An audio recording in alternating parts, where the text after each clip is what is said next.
Hi, I'm Dr. Andreas Michaelitis, Chief Psychologist at Noom. But what's Noom and why does Noom need a chief psychologist? Noom is a weight loss program that works, with results that last, because we know that changing the way you eat starts with your mind. With Noom's proven psychology-backed tools, one-on-one coaching, and flexible plans that emphasize progress over perfection, you'll have the tools you need to change your relationship with food. So sign up at Noom.com now and lose the weight for good. That's Noom.com. Mike Garafolo joins us every Thursday at 12:05 from the NFL Network, brought to you by Salmon Service Centers, and he's on the Beacon Plumbing Hotline. Hello, sir. I'm a big Flyers fan. You know that, right? You're a big what fan? Grew up in Philadelphia Flyers. Oh, yeah. Your Flyers Philly, really, Flyer fan? Yeah, they kicked the crap out of the Kraken, didn't they? Yeah, and then moved on and dispatched to the Bruins last night. So, I would say, it's an expansion team, and you expect that you're going to struggle. I mean, but then Vegas went and ruined it for everybody, I think. So, I think everybody thinks they can come right out of the chute and win a cup or contend for a cup, but not always how it works. So, Hey, look at this guy. Rank because you're from the area. Can you rank it in order? When you were growing up, not working in the industry, you're working in that area, what were your favorite teams in order? It was, depending on the era, I guess. I would say I got into sports, and started to actually track things when I was, 7, 8, 9. And at that point, it was definitely Eagles over everybody.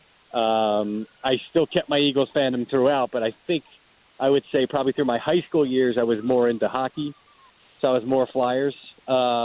And then Phillies and Sixers kind of lurking. Now, to this day, like you said, in the industry, it's just impossible to root and have people. I covered the Giants for 9 years, and they knew I came from Philly, and they were like, "I was an Eagles fan covering the Giants." I stopped being an Eagles fan when I covered the Eagles. You can't. It's just impossible. So they would rag on me for that. So I still, to this day, I don't have an NFL team that I root for because that's my work. But it's Flyers 1, Philly 2nd. I don't even care about the Sixers at this point, which is great because if I did, I'd be going nuts about this Ben Simmons stuff. That drama. I mean, my God, that Ben Simmons drama is just top-notch NBA drama right there. That's good stuff. and then Jason Kelsey takes aim at him today. Did you see the Kelsey quotes? I tweeted out. No. He was asked about Zach Ertz. The way that Zach Ertz was able to thrive in this market, and so has he. And how do you do that? And he said, people think it's hard to play in this market. He goes, I think it's actually bleeping easy, because all you go out, you play hard, you don't make excuses, you hold yourself accountable, you work when you're struggling, you work through it. And he gave this long answer, and then at the end he goes, I actually think it would be hard to play. And he stops himself, says, well, I don't want to single anybody out. And he says, I think it would be really miserable to play in Jacksonville where nobody cares, which is not true. They do care in Jacksonville. Well, I called the Eagles before I tweeted it out. I said, look, I'm going to tweet this out. Your local guys kind of already tweeted out parts of it. But, if a national guy tweets it out, I've got people from Jacksonville who follow me. I just want to make sure, what was he saying here? And they were kind of saying, he was saying that they have a lot of golf courses down there, and, nobody lives and dies with the Jaguars the way that people live and die with the Eagles in Philadelphia. So it was just funny to hear him give this great answer about Philly, and then Jacksonville just gets hit with some collateral damage there. I love it. Let's talk about the Seahawks, their quarterback situation. They end up with Jacob Eason. We really haven't touched on that yet. He's a local kid. He went to high school here. He ended up going to college to Georgia before transferring back to the University of Washington, where he played one season with the Huskies there, Mike. They end up claiming him. He's now on the 53-man roster. As it stands now, he would be your backup quarterback on Monday night unless they do something with the practice squad. Jake Luton, who's also down there as well. They did flirt with Cam Newton. How close did that get, do you think? Never really close. I think it's a combination of a few factors, and our Tom Pelissero broke this down a couple of days ago. He's guaranteed, I forget the number, $1.5 million, whatever it is from New England, he's guaranteed this year, which is good. It's nice to have guaranteed money. The problem is it makes it hard at times like these where you want to go sign with another team. Basically, unless that team pays you more than the 1.5 or whatever you're owed, you're basically getting the same money. So if they say, hey, we're going to pay you $1 million for the rest of the year, whatever it is, he would basically be playing for free. It'd be no different. Whatever. So Seattle's sitting there saying, well, we're not going to offer more just because New England's footing the bill. Basically, whatever Seattle would pay him would get taken off of what New England owes him. Anyway, that's one thing. Number two, and you heard it from Michelle Tafoya on the broadcast the other night, and nobody should be surprised. Russ is already starting to beat the timeline, right? He's bending his fingers 75 degrees when he really should only be at 15 right now. Superhero Russ. He expected this all along. Here it comes. So he's beating the timeline. And the other thing is, is Cam going to come in and play better than Geno Smith has? So I think it was more they were talking to him and some other guys, whatever. And if Geno didn't play well, this is not a team that was going to sit idly by as their season went down the tubes on only a couple of weeks here. I mean, this is a team that's, even when they've rebuilt the last couple of years, has been competitive. Okay, they like to compete. They compete on Competition Wednesday or Thursday, whatever freaking day it is of the week that he calls it. Pete does. So I think it was just a matter of if Geno looks like he just can't keep this thing afloat, we're willing to bring in a guy, even if it's only for a couple of weeks while we wait for Russ. So Geno played well enough to put that stuff at bay, and I think now you're just at the point where it would be a waste of time to bring in Cam because Russ is going to be back soon. What day is it? Is it Competition Wednesday? Is it Wednesday the competition day, Jim? Monday's Tell the Truth Monday. Tell the Truth Monday. Mike, are you at recess? Yeah, where are you at? I'm in the playground watching my daughter. See, here's what happens. So my daughter gets done at 2:30. My wife says, "Can you go pick her up?" I say, "Sure, no problem. I'll pick her up. I'll be home in time, sitting in my office to talk to my guys in Seattle. No problem." Then she hits me with, when I'm already on the way to pick her up, "Oh, by the way, I promised to buy her a cupcake." So the cupcake place is across the playground. So what the hell do you think happened when we got to the cupcake place? Damn right. Daddy, I want to go to the playground. Yeah. So I said to her, "You don't come up to me. You're playing by yourself. I don't want to hear it. I'm on the phone with KJR." She said, "Oh, KJR. Okay, no problem. Yeah. I got you." Can't possibly interrupt you now.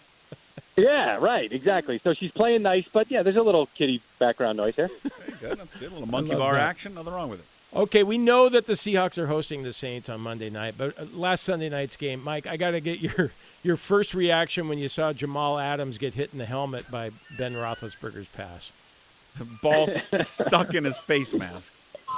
It's incredible. I love that stuff. We just interviewed Martellus Bennett on our Total Access, the Locker Room podcast, which we have not been getting enough downloads. Please check that out. And folks. I heard it's fantastic. Who told you that, Mike Rob? It's been chatter all over the internet that it's one of the best interviews with Martellus Bennett. Oh, well, the Martellus one is great. I mean, listen, we've had some. I'm not going to single out anybody. We've had some guests where we're like, really, this is the best we can do this week. So Martellus was great, and the stories just flowed. Anyway, he told, I forgot about this. He said, "I was blocking Dwight Freeney so much our helmets got locked together, and there's actually a clip from when our helmets got locked together, and we both had to take it off to get, So it's just incredible to me that stuff gets caught in these face masks sometimes, and it's really incredible. I love those scenes. They're great. It's like a little moment of levity. Hey, we had a question. If he wasn't wearing a visor and the ball got stuck in his face mask, can he then run with the ball stuck in the face mask and score a touchdown? Sure. Yeah, that's what I thought. Well, you got to put his hands up and hold the ball, wouldn't he? I mean, but as long as you have possession. I mean, it's just like if you got it between your legs, right? That counts as true. Possession. It's just anywhere on your. Yeah, he's not just going to sit there and run and, hey, look, there's a ball in my face. What if he couldn't get it out? He might not be able to get it out. Well, he put his hand. It's like Tyree when he caught it in the Super Bowl. He'd have his hand on the ball, on his helmet, right? So the ball and the helmet or the hands and the helmet are working together to secure the ball. That's kind of the way it would be. I would assume. So you think Shouldn't a guy who makes $17 million a year made a better play on the ball than that? You think? I mean, he didn't get his hands on the ball. I mean, yeah. Listen, he didn't even come close to we spent all summer talking about how he's a glorified linebacker. It's just well, though I guess they're supposed to make plays on the ball too. So. Yeah, I mean, linebackers can catch it. So you think from what you're hearing with Wilson, no doubt about it, the Green Bay game, he's back for that one, or at least that's what it seems like now. Help me with the schedule. When's the Green Bay game? Well, he's on the IR for the 3 weeks, and then he would come off, and that would be the first game he'd be able to come back and play. The exact date. Right, so we're 1 week. November 14th. Yeah, we're 1 week into it. Yeah, November 14th. I would say I'd be looking for him at that point to be pushing to return. And listen, I kind of like, half jokingly, because I think some of it is marketing, but I half jokingly about the recovery time. I do think that he's a guy that he works hard at it. He rehabs through the night. He sleeps very little, from what I gather, so he can spend a lot more time rehabbing. I think he's going to do whatever he can to come back, and that wouldn't surprise me. The question is, do they win? Well, you got the Saints, and who else in the next couple of weeks? I probably should have looked this up ahead. Jacksonville. Way to be prepared. Stick the kid with the nanny. I bought freaking cupcakes and took a girl to the playground. You got to follow along. Hey, they got the Saints and then the Jags, and then it's Green Bay. Bye week and then Green Bay. So he should be ready. Listen, this week I looked up Sean Payton, his record coming off a bye. Because I said, Sean Payton coming off a bye is tremendous. No, it was not as good as I thought it was. It was like 8-6. I thought it was going to be like, 13-2 or whatever. Huh. That doesn't add up. It would be 12-2. Yes, that's 14. It's like 8-6 or something coming off a bye. That surprised me. So I thought, that's a bad look for them to have the Saints coming off a bye. No, I give them a shot in this game. I don't even know what Vegas has to say about it, but I would give them a chance. Did you like Russell going through his mock 2-minute drill before the game? Did you enjoy that? One of I won't say who it is because one of our reporters. We got a group thread. One of our reporters was like, was there a camera there the whole time? You kidding me? I had no idea there was a camera there.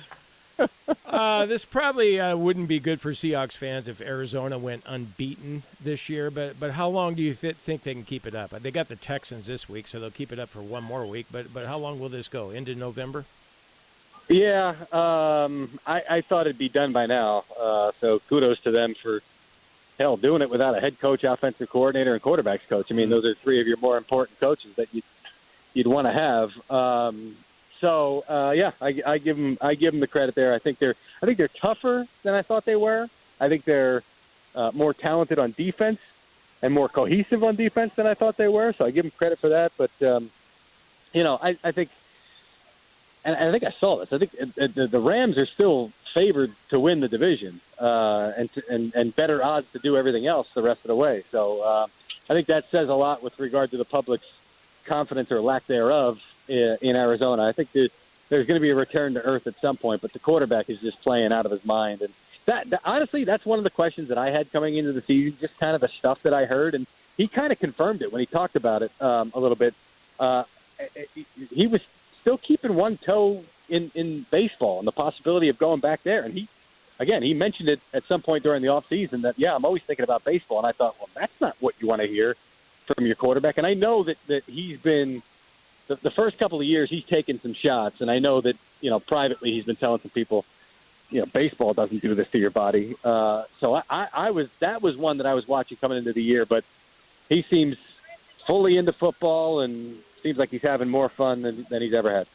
Yeah, Russell was saying that in Seattle quite a bit too over the years, that he wasn't giving up on the dream of playing baseball, and he even showed up and practiced with the Yankees and that type of thing. Well, I wonder if it's a negotiating tactic, both for him and maybe for Kyler, just to say, hey, look, if it gets to the point where I'm doing an extension after the year, let's let them think that baseball is a real possibility, and that'll get them to pony up to make sure I stay. But Kyler Murray was actually good at it. Was actually good at the sport. Yeah, he could hit which a is funny ball. Because if you look, and I'm not a baseball guy, but if you look at his stats. I went back and looked at his baseball stats, expected to be blown away, and I was not. I couldn't believe it. So somebody's going to have to explain to me Kyler Murray, the baseball player. Well, I don't know. Where was he drafted by the A's? He was first round. First round, but like what pick overall? What pick was it though? I don't know. Oh, yeah, it was a millions guaranteed. But he was a first round pick for him for sure. Trade deadline is coming up soon there in the NFL, November 2nd, I believe. The Deshaun Watson thing is kind of heating up. Do you think he'll be dealt before that day? And what are the rumors coming out of Miami about him?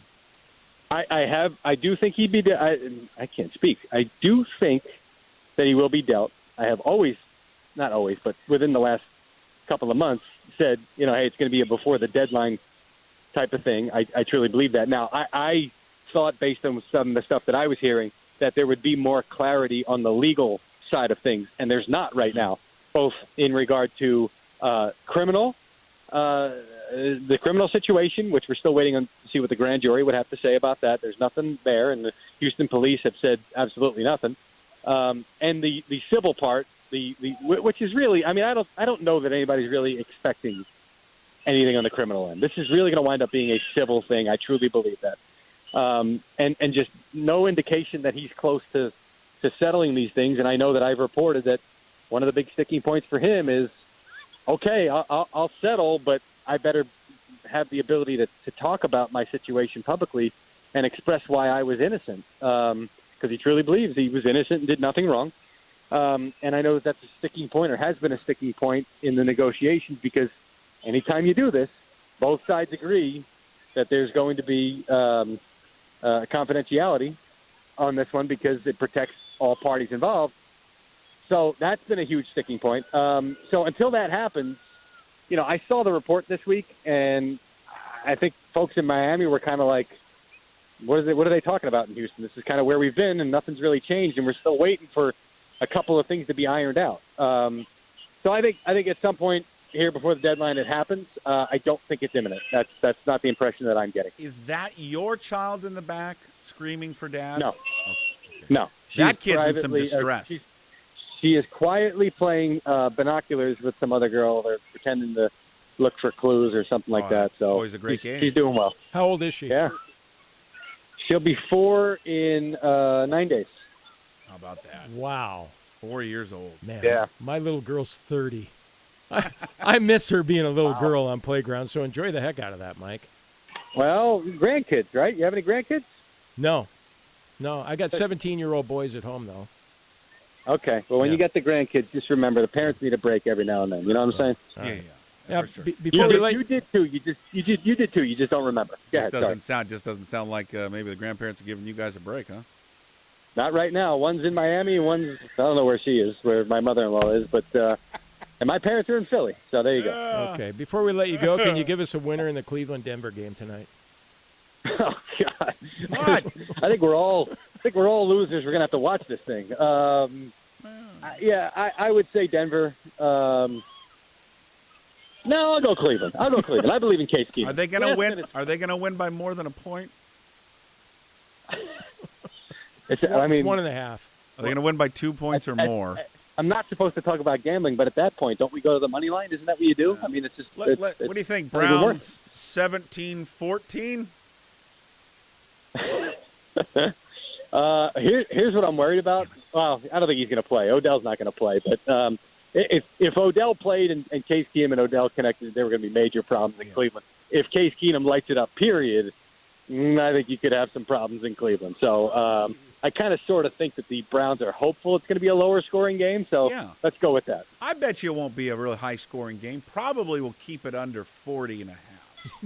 I mean, you got two good deep. What's the 40.5? Yeah. Geez, I didn't think you saw numbers like that on NFL games anymore. I'm putting the kids' scholarships on this. Let's go. No pressure. Yeah, well, there's always, a trade school for them. Like a metal worker or, something like that. Carpenter. I remember one time Natalie Portman, she went to one of those Ivy schools, I think, Vassar or something. She was on the Daily Show, and Jon Stewart mentioned DeVry to her, and she had no idea what he was talking about. It was great. Never heard of DeVry. It was awesome. Well, one last injury one that may have some implications later for us. Gronk and Antonio Brown. What's their situation for this weekend? Yeah, I think AB's. Everybody's talking about he wants to play badly, and he's playing. It sounds like he's not playing. So I would say no AB. And Gronk was running on the side. I still think you'd want to see some semi-contact before you cleared him. So, part of me thinks that they're looking at it saying, well, we're playing the Bears this week. We got this game. Come on. So I would think that both of those guys would not be on the field on Sunday, but we'll see. Okay. Appreciate it. Enjoy the rest of the day there with your daughter. Give her a happy birthday. I guess we'll talk to you next week before her actual birthday, but wish her a happy birthday. Have a great weekend. We'll talk to you next week, Mike. We're having a princess party. You guys are invited. Oh, God, I love princess parties. I really do. I'm so into it. I've had many of those. All right, there he is. Mike Garafolo, NFL Network, brought to you by Salmon Service Centers.